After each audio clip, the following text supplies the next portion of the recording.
What if I told you that when folks in anti-racism spaces decry objectivity as not a real thing, they're alluding to a fact proven by quantum physics? What if I told you when the so-called woke protest against the limitations of the written word, they are echoing something that Socrates himself observed hundreds of years ago? In this new episode of the Heart Speaks podcast, I discuss all of this and more with esteemed journalist Celeste Headlee, whose work, if internalized, could revolutionize journalism for the better, make us all the more empathetic, and rehumanize us in the long run. Alrighty. Well, how are you? I'm good. How are you? Where in the world are you? I'm in Brooklyn, New York. Where are you? In DC. Oh, cool. How is DC these days? The weather is finally not disgusting. Okay. So it's good. Yeah. And, is it getting cooler there? It is, finally. In fact, this morning, it was in the 50s. And that was lovely. Yeah. It was also I'm ready. Pretty chilly this morning here in Brooklyn. I don't know if it will stay that way. Cool. Well, how do I pronounce your last name? Headlee, just like it's spelled. Okay, Headlee. Celeste Headlee. Awesome. I want this to be as informal a conversation as possible, if that's okay with you. Yeah. I watched some of your TED Talks and I've explored some of your writing, so I'm super excited to talk to you. I'm also a little nervous because you're like an expert at interviewing people, and now I have to interview you, and so it's like, oh, I hope to apply some of the principles that you talk about. But I guess my first question would be, what got you interested in journalism in the first place? I wasn't actually interested in journalism. My degrees are both in opera. And when I graduated from graduate school, I needed a day job. Every musician needs a day job. And I took a job as a weekend classical music host on our local public radio station in Arizona. And over time, it ended up that they needed a cultural reporter. And their reporters there were not, they were asking Marilyn Horne things like, "Are you nervous?" Sure. Right. So they did not know how to report on cultural issues. And so I said, well, heck, I'm never going to turn down free training. So they trained me to do reporting, and I just ended up really loving it. And it ended up being something I was really good at. So yeah. Beautiful. Then, that was like in 1999, and never been out of journalism since. And would you say there are things that you learned in opera that you were able to apply to journalism and to interviewing people? Yeah, absolutely. I mean, I think especially because I'm in broadcast journalism specifically, I think a musician is one of the few professions where they actually train you to listen. I also think that a musician's ear that listens for the landscape of an oral sound helps in broadcast journalism, because you're never going to get either a monotone delivery from me, or even a story as I'm producing it. I'm going to give you, fortes and pianos and all of that landscaping to keep it interesting. And I think also that one thing about being a professional musician is that you are a forever student. Like, you have to take lessons, and usually multiple lessons, for the rest of your life. Like, you will take voice lessons as a vocalist for the rest of your performing life. You will probably also have a coach. And what that means is that you never think of yourself as being, I'm an expert now, I'm done learning. And that is the exact same kind of mindset that you need to bring to journalism. You can't ever go into reporting with this idea that I know what the story is about. So yeah, there's quite a few things that I think helped me out that transferred from one to the other. So would you recommend to those who are interested in a journalism career to perhaps take up, if not a music practice, some kind of artistic practice that might be conducive to training that ear or sensibility for listening, as you put it? I mean, I think everybody, period, journalist or not, needs to take listening courses. You know, we have all these public speaking courses, but for Homo sapiens, speaking is actually quite easy for us. It's the listening part that's actually quite difficult, and has to be trained, as it turned out. You don't just pick it up through osmosis in some other course or because you're listening to your friend. You in order to become a better listener, you have to actually work at it. So that's number one. But journalists especially really get into trouble because of their expectations and assumptions. And so journalists especially should also, any course in journalism needs to include how to really listen to someone. I can't tell you how many times I have heard an interview. In fact, I can think of one right now when a local host was interviewing a musician who was performing at some upcoming festival, and they were asking, very standard questions. Where do you, why did you become a musician? And the musician starts talking about their early life. And then they said, and then because there was so much abuse in my family, then this other thing happened. And the interviewer says, so when is your next tour date? And I was like, oh, yeah. What? So, journalists will go into these interviews with a list of questions they're going to ask, and that stops them from listening. And it's the same thing in, even when I'm interviewing even NPR correspondents, they want to know the questions in advance so that they have answers ready, which means they never have to really listen to my question. So yeah, it's crucial. And do you think that there are aspects of our culture that disincentivizes us from doing that work of learning how to listen, especially within the field of journalism? You said that journalists bring a lot of expectations and assumptions. Like, what do you think within our culture sort of encourages us to bring in those assumptions? And because I am also a novice musician, I play guitar. I like to DJ from time to time. I also produce music. And so I do feel that practice gives me a sensibility or sensitivity for what you're saying.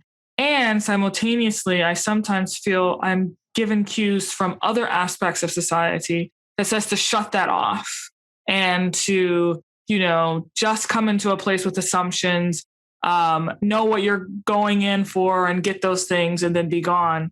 So I'm curious if in your experience within journalism, there are sort of competing forces that disincentivize this journalist to bring in that ear. Have you ever thought about your car personality? What's your vibe?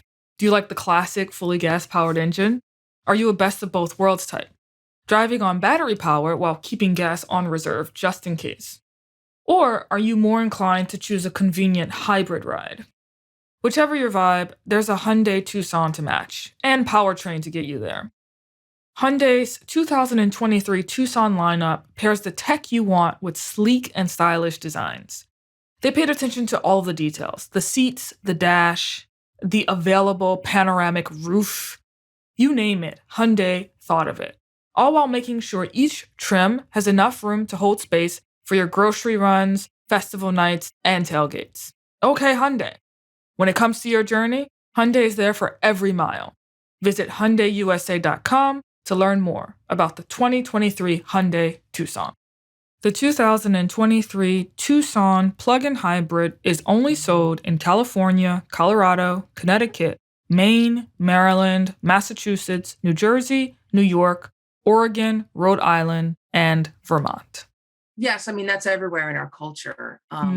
We happen to know that screens, what they call digitally mediated conversations, are not true conversations, not authentic conversations, as interpreted by our brains and our bodies. And so we know what parts of the brain are activated and in use when someone is making an actual connection in a conversation. And that doesn't happen when you're emailing or posting on social media or slacking. So we know that. We also know that the sight of a screen, even whether it be your phone or your computer, even in your peripheral vision, is extremely distracting to your brain as well. And so we often have these conversations while we have not only screens in front of us and our cell phone within our peripheral vision. Mine is in my peripheral vision right now, so I'm not. Me too. Advice. But we'll have a billion tabs open. Yeah. And they did research in the UK in which they discovered that even if you have just your email inbox open at all times, it lowers your IQ by like 12 points. So yes, this is a societal problem right now. Having a real conversation requires higher thinking. It requires executive functioning and really complicated cognitive processing. It's asking of our brains that we try to intuit what someone is really saying, what they mean, the context of what they're saying. And that is very high level thinking. And so all these things around us that are distracting our brains and pulling our energy and our focus away are preventing us from having authentic connections with others. Now, there's also, of course, the problem of polarization. And there's the since the 1700s, the problem of racism. That's always going to influence people. And it's especially bad in journalism because we're talking about an industry that is vastly majority white. And so, but they're also often tend to be very smart, and smart people are more vulnerable to prejudice and bias than others because they think that their education and their smarts protect them, and they do not. So there's all these things feeding in that makes journalists even more prone. But let me say one more thing that makes journalists even more prone to making assumptions, even subconsciously, or coming in with expectations. And that is this long-standing value that's been put on objectivity. And I understand why people began pursuing objectivity, but it's a racist a value. Can you say more about that? Can you say more about how are you defining objectivity and why you believe it's racist? So objectivity, the way I define it, it doesn't exist. Let me just say that right now. The way I define it is it's a myth. And that's not just me saying that, that's science. There is no such thing as a non-biased human. Every human is biased. And most of that bias is unconscious and implicit. We're not even aware of it. So people will honestly say, I don't have a racist bone in my body, and they mean it and they believe it, but that's because they're not aware of the biases they have that live simmering in their subconscious. So there's that. There's no such thing as objectivity.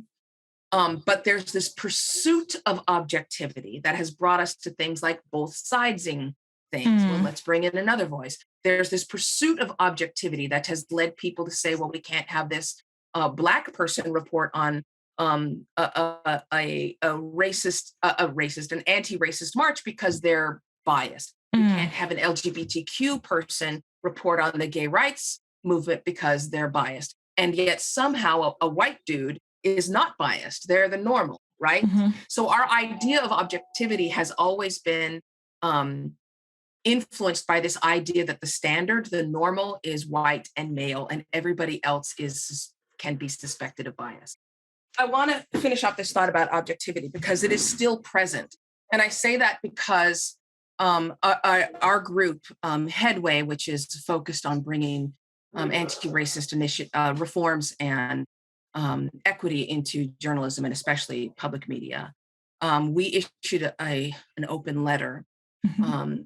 And in that, one of the reforms that we said that needed to happen was to let go of this idea of objectivity in journalism. And that was the issue on which we got the most pushback. People said, oh, reporters are going to we can't have reporters as activists and advocates. And I'm like, you do have that now. Yes. You have that now. Yes. All of these political reporters who who want to become buddy with politicians because they want to be in the inner circle, they are advocates and activists.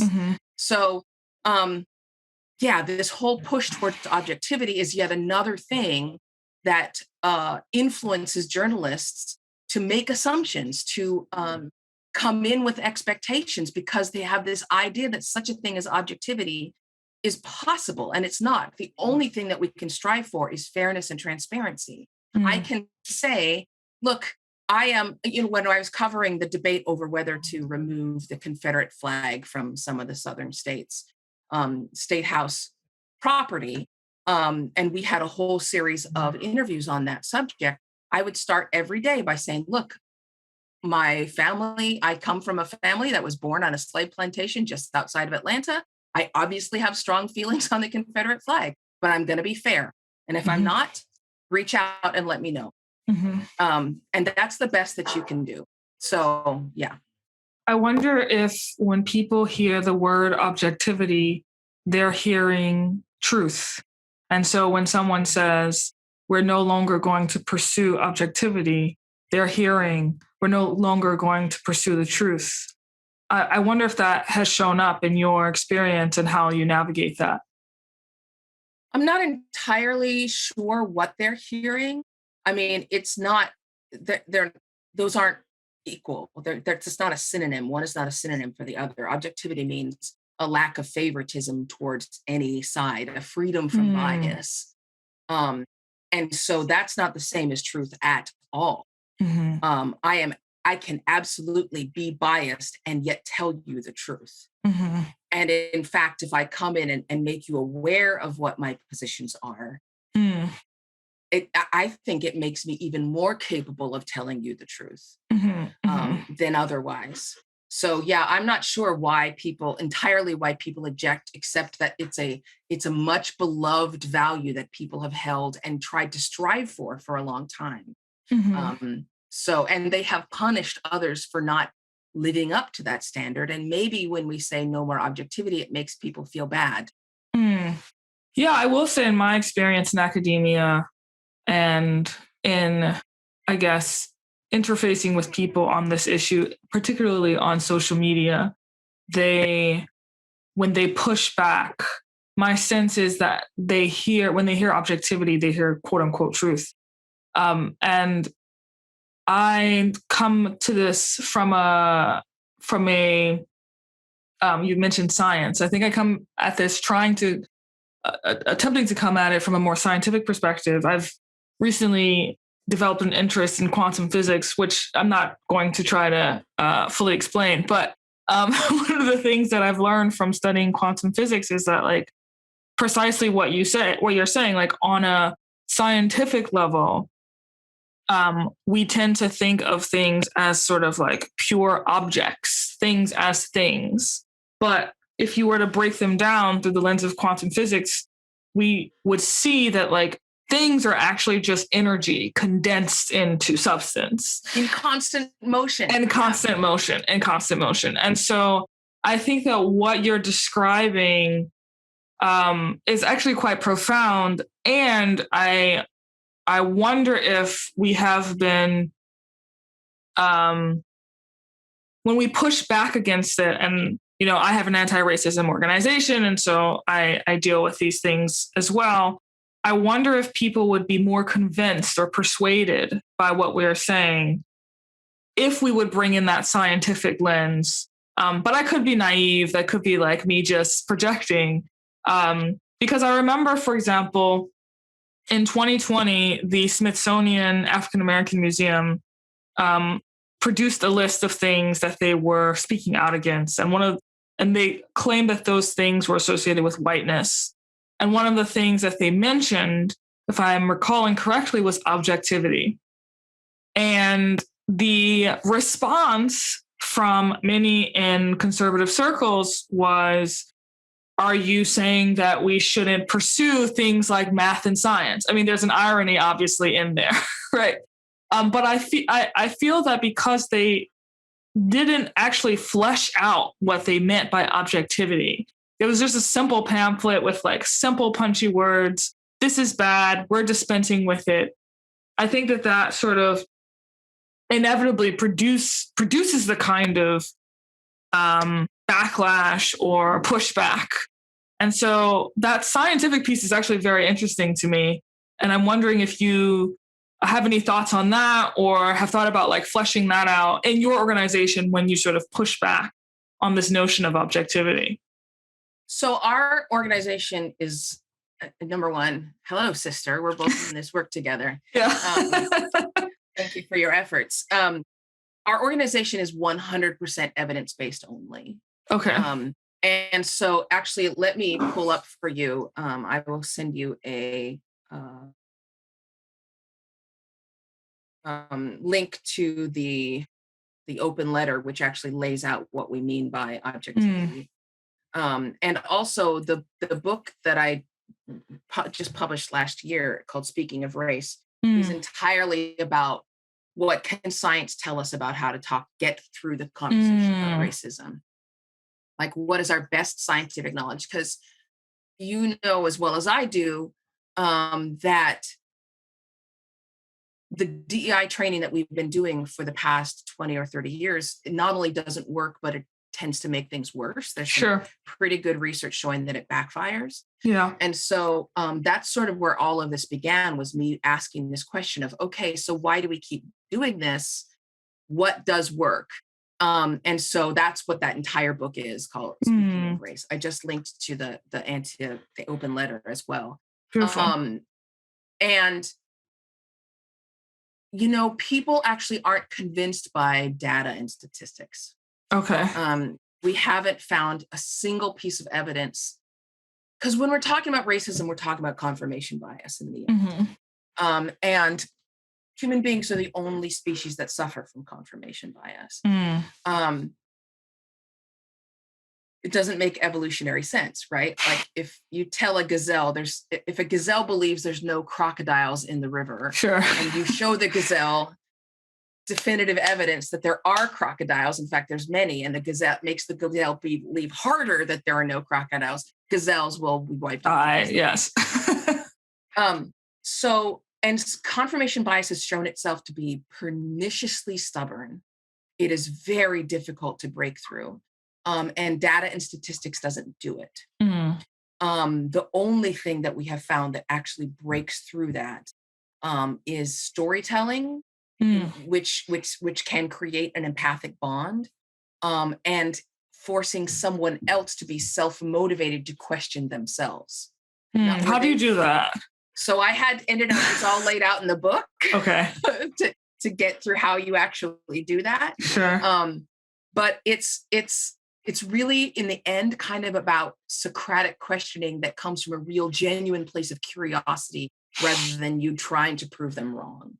Okay. You know, you have to let go of this goal of changing their mind, because it won't happen. And so you have to come from this place of real curiosity of, let me ask you questions that are going to make you actually walk through and explain your position step by step by step by step by step. And that ends up actually making that can create cracks in confirmation bias. I'll give you a really easy example.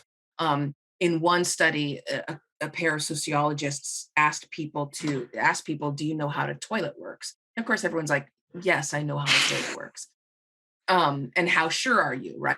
Very sure. I know how a toilet works. Okay. Then you explain to me as soon as you flush that toilet, you explain to me the entire process. And of course they don't, because it involves reverse osmosis and all those other things. And then at the end, when you ask them again, how sure are you know how the toilet works, it breaks. But that's not because they said you're wrong. Look at the evidence. They forced them to explain it all the way through. And it's not just toilets. That was the same when they asked them if they were sure how health insurance works and merit pay for teachers and all kinds of other issues. So that's an example.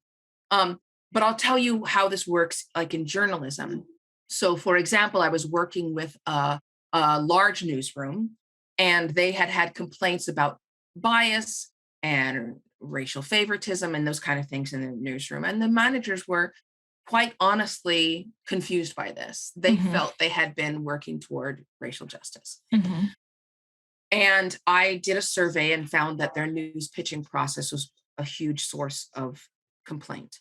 And I started asking them questions. I said, okay, let's talk through, how does a pitch get accepted? Who's doing the accepting? Turns out it was two people. Both of those people were older white dudes. Mm-hmm. I said, okay, so what happens if you disagree with the decision they've made? They have no process for doing that. Yeah. I said, okay, well, how many of the stories that were rejected came from people who were not white? We don't know. We don't keep track. I said, okay, how many times, how good are these two men who are making these decisions? Like, what percentage of the stories that they give the green light to are successful? Mm-hmm. They said, we don't have a definition even for a successful story. I'm like, so you have no metrics. Yeah. Right. And they could see that. They could see. I said, you are this whole pitching process is entirely gut instinct. Yeah. So of course it's based on bias. Of course it is. And they could see that just by walking them through and making them be very specific. Yeah, I love that. One of the questions that arises for me in hearing you lay out this process is, what if the person or the people we want to encourage to go through this process, to do that sort of Socratic or dialectic questioning, or encourage someone else to do it, is themselves beset by things like trauma and, pain and suffering that actually hinders them or stops them from engaging with someone else in that process? So I am not a licensed psychologist. If someone has real trauma that is impacting their ability to function or making them dysfunctional in any way, that's an entirely separate issue.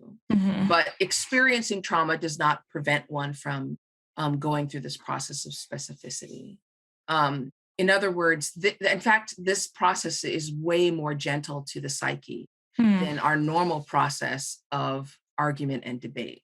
This process is collaborative rather than confrontational. And human beings love nothing more than collaborative problem solving. Like, we will set aside a lot of differences in order to solve a puzzle with somebody else. So in the end, trauma can be triggered by lots of different things. Sure. But this process is going to be less damaging to anybody at all than the other processes we've tried. And in fact, one of the most common paradigms or solutions when there's any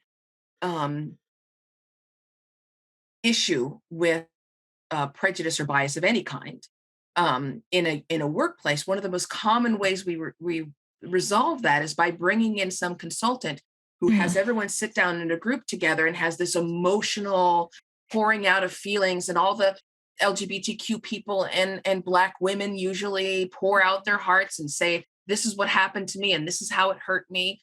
And all of the evidence we have shows that that is not only re-traumatizing to those people, but it does absolutely nothing to impact the thinking and behavior of the other people that are listening. It does nothing. So that's re-traumatizing, that standard way of approaching these things. So what you're saying certainly resonates with me. So this next question is, I should say, also impacted by social media. Social media, I guess, introduces a different factor or an added complexity. But it is the case that I have seen in my own work, when I try to encourage people to do precisely what you're doing, what you're saying we should do, I've gotten pushback, which often sounds like, it is not my job to, do this quote unquote emotional labor. So the framing of it is often as emotional labor. And also, it's not my job to be curious or invoke curiosity within the other, etc. How would you respond to that? That's fair.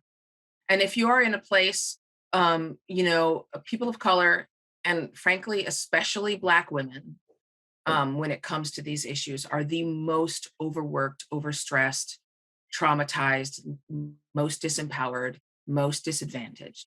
But anybody in that field, in those areas, who says, I absolutely cannot do this work or have this conversation, okay, that's understandable. Yeah. But generally, these are people who are trying to make changes. Mm-hmm. And so my question for them is, what is your goal here? Mm-hmm. I mean, if what you need is to retreat entirely and disengage yourself from the effort to improve things, Mm-hmm. that's understandable. But if you're actually actively wanting and trying to bring about change, then you have to ask yourself whether what you have been doing has worked. Mm. Are you interested in doing something that actually has been proven and shown to move the needle or not? Mm-hmm. Mm-hmm. Right? Because some of the tactics that we have used in the past make us feel good and do absolutely nothing in terms of changing things or moving the needle at all. Mm-hmm. So what is your goal here? Yeah, this is sort of circuitous, but I feel like this demonstrates the sort of dilemma with our understanding around the word objectivity. Not to bring it back around, but like this is sort of like a kernel that is powerful in the sense that when some people, specifically in DEI work, hear that objectivity is bad or problematic, what they actually hear is, I can do whatever I want to do that makes me feel good, regardless of the outcome or regardless of, what the data shows. And that's why I think it's really important, and I'm happy that we did it here, to tease out what we mean when we say that objectivity is problematic. Because, sometimes people will hear what they want to hear. Yeah. And I just finished a 5-installment series. I write a newsletter called Here's a Thought. And I just finished a 5-installment series on dog whistles. Mainly because, and this relates to objectivity, mainly because, we have our monthly meetings for our anti-racist organization. And I wanted to give some people training in how to report on the upcoming midterms without repeating dog whistles. And so I went looking for that guide. I'm like, okay, some smart person has told journalists and writers how to do this. Let me go find it so I can pass this on. Nobody had written that. 0 people. Yeah. Linguists had talked about it and studied it. Psychologists had studied the effect of dog whistles. Some political scientists had studied it, but 0 people had connected this to journalism or writing in general, which explains why we keep doing it over and over and over. And we become a megaphone for racist, genderist, sexist, all the dog whistles.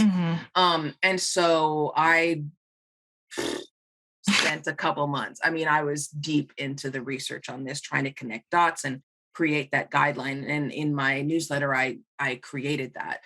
But one of the things that comes up is the fact that our idea that we have to both sides things, our pursuit of objectivity, and our fear of being called not objective is what led us to stop saying on our own behalf, this is racist, right?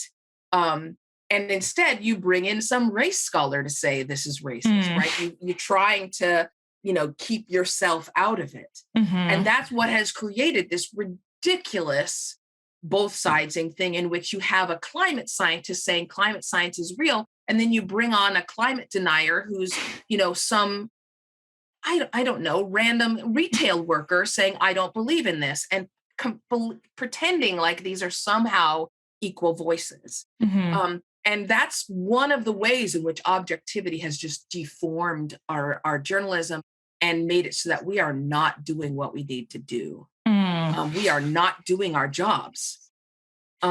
So, if Donald Trump says something like, Mexican people are racists and criminals, and some of them are good people, we don't need to bring on a race scholar to say that's racist. Yeah. It's just racist. Yeah. Yeah, I suspect that one of the reasons why we struggle with objectivity is because we wrongfully perceive it as scientifically accurate. And we haven't separated the two. But I'm curious, but we never talked to a scientist about it.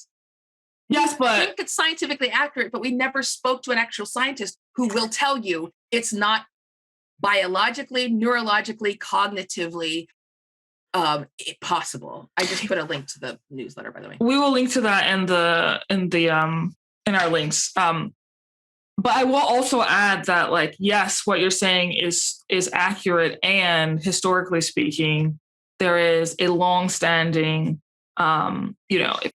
just to go back to Newtonian physics, right?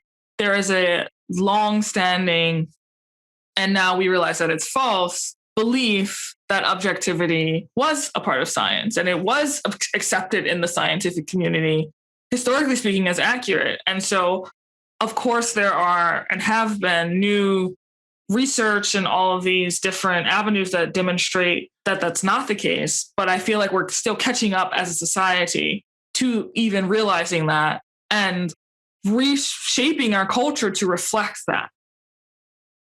I agree, except that in science's defense, not to defend it, one of the ways that they have responded to that is by making sure that there are peer reviews and there are all kinds of other fail-safes so that other credible scientists can, in a formal way, on record, say, here's where the blind spots are. And we don't have that in journalism. And we just have gone with this myth that we're objective, and we don't have any fail-safes or accountability when we're not. That's fair. I'm curious, switching gears for a bit here. You spoke a lot in 2016 about some of the things we needed to do in order to have greater empathy for each other as a country, do the necessary work of having conversations with each other. What is your assessment of where we are now, given that talk that you gave? Have we gotten closer to achieving your vision? Have we gotten further away? Too soon to tell? Further. We're further. Okay. Yeah, we're further. We're definitely further. Wow. I can't back that up with data. We don't have the data for that. Okay. Just anecdotally, people are ready to write people out of their lives. And I remember this was just really recently. Then there was an article about a young woman in Texas who had been raised very, very conservative. She was anti-abortion her whole life. And a member of her family had a troubled pregnancy and she herself had a troubled pregnancy, actually, and in where she needed those services, she had to cross state lines to get them. And she was like, I was really wrong. I don't want this happening, not just to me, but to my nieces and my loved ones. And the immediate response on social media and elsewhere, even on like podcasts and talk shows, was, what a bitch, right? Yeah. Like, she has oppressed other people her whole life. Oh, wow. Suddenly because it affects her, she's changed her mind. And I was like, how do you think minds change? Yeah.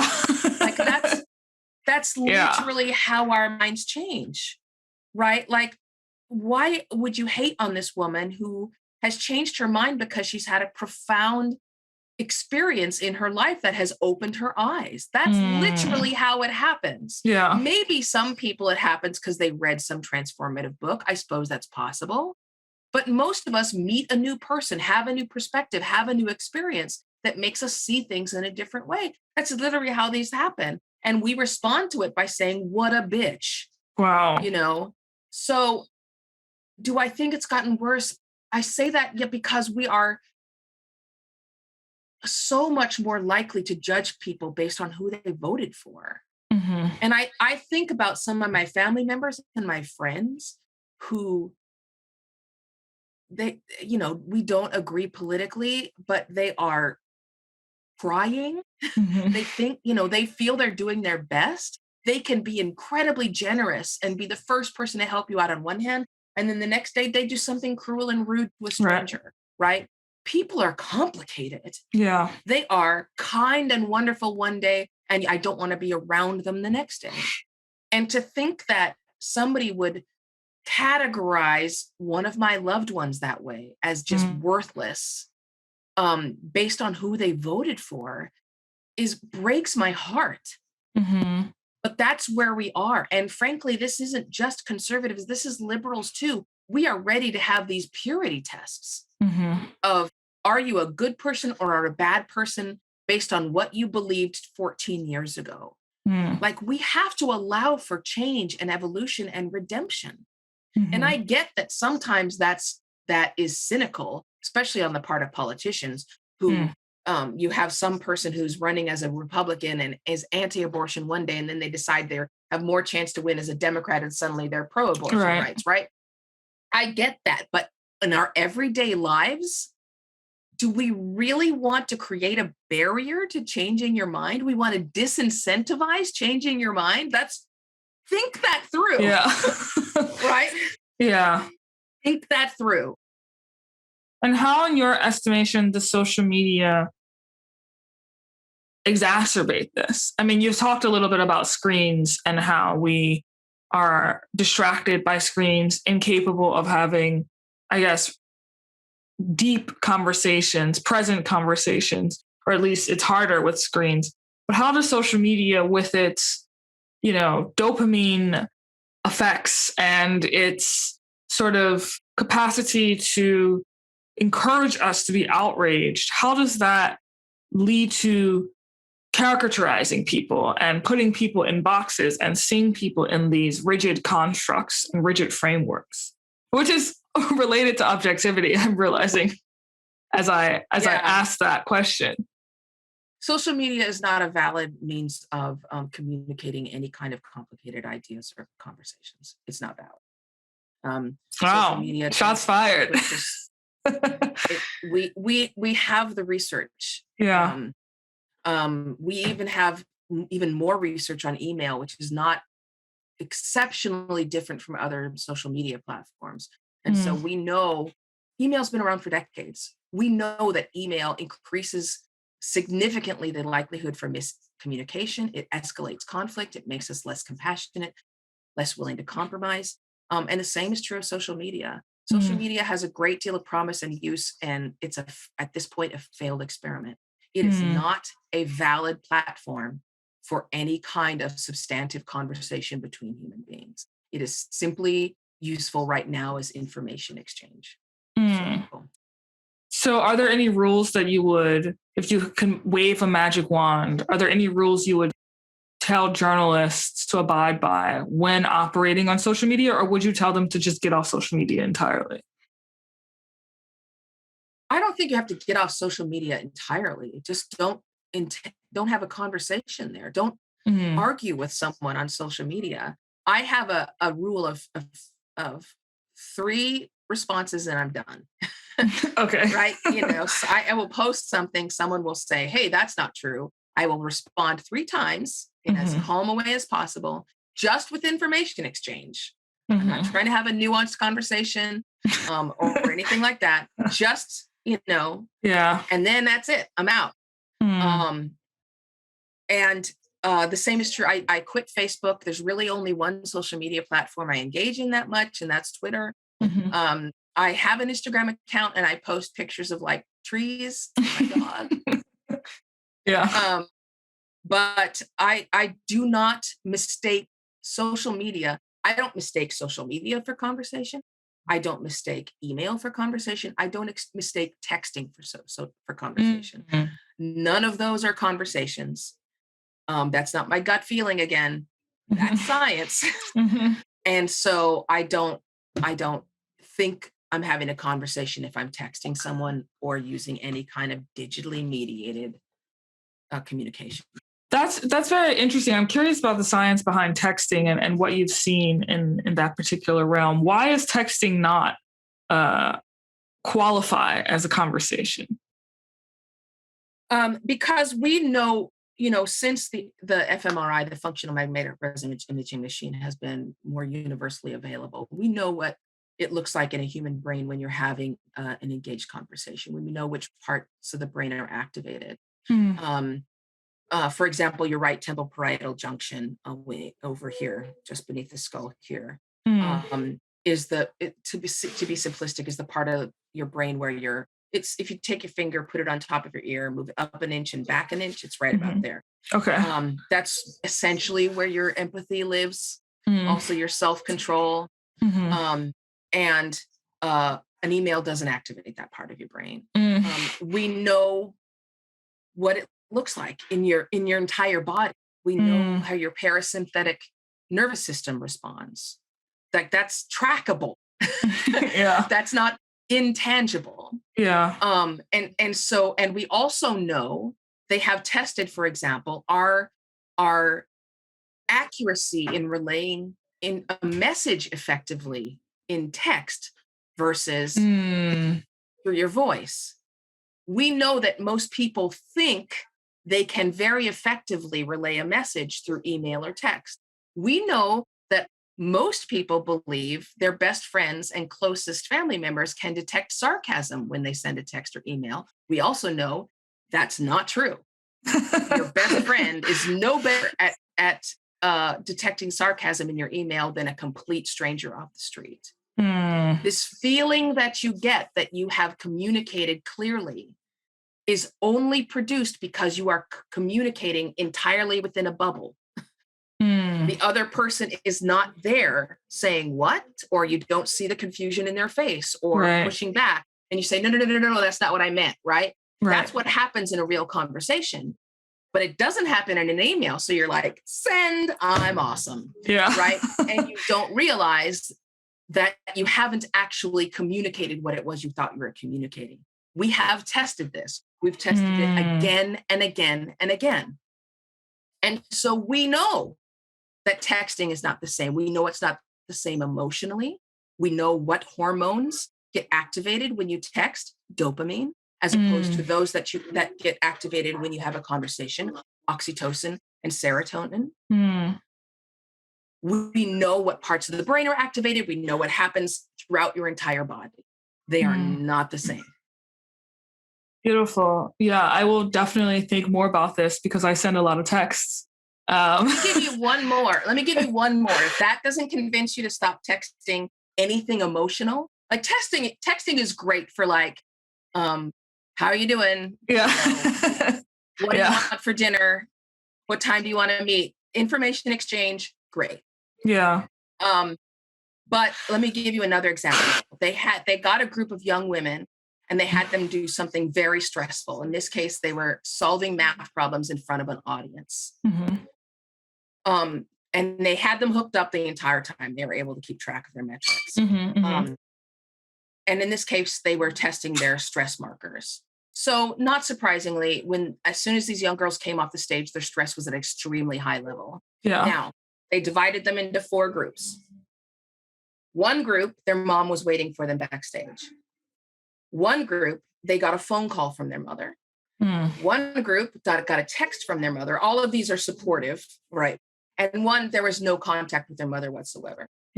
So as you can probably expect, those who had their mother waiting backstage going, you're fine, you're great, I love you, their cortisol dropped, plummeted. Yeah.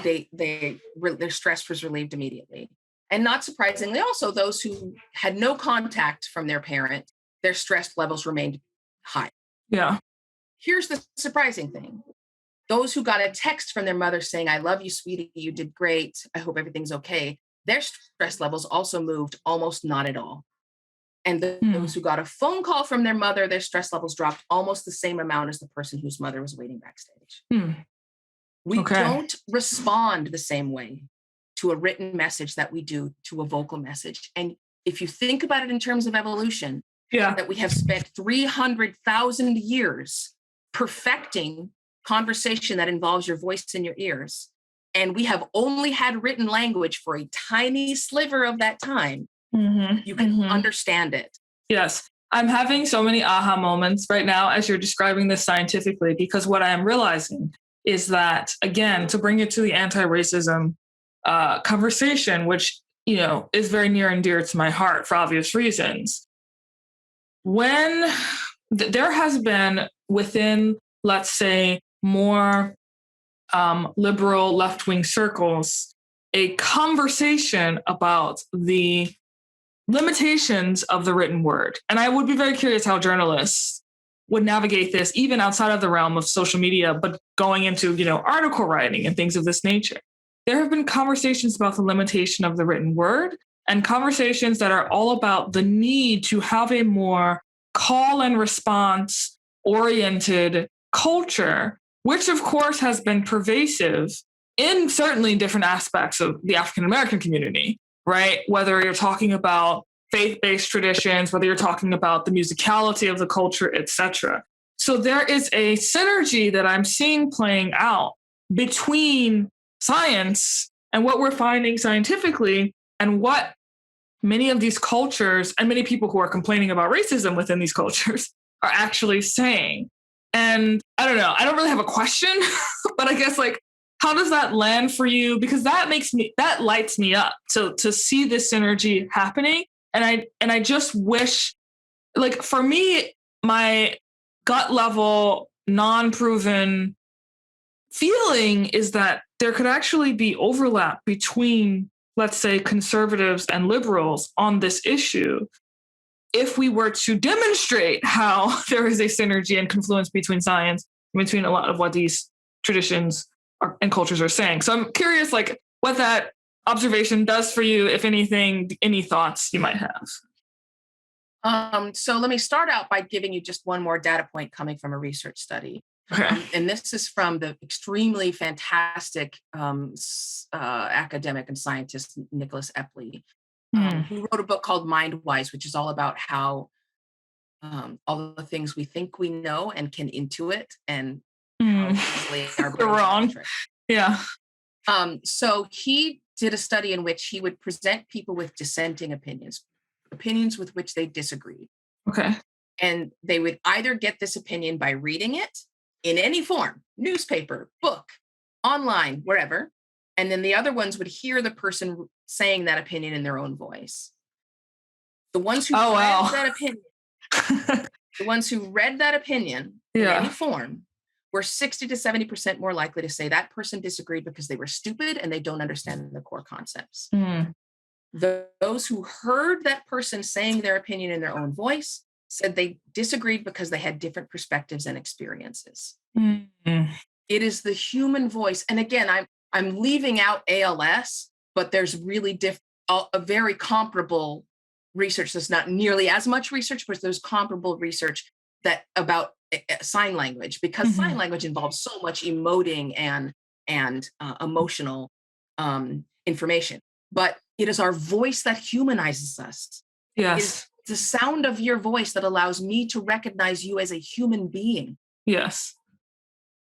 And so when we talk about call and response and storytelling, which is not just incredibly important to the African American community, especially because we were prevented from writing and prevented from having literacy for so long, right? That we had a very oral tradition, right? But it's absolutely crucial to many traditions, the Jewish tradition, Native traditions as well, and it has a unique power to create empathic bonds, and it is only empathic bonds between people that can actually change minds.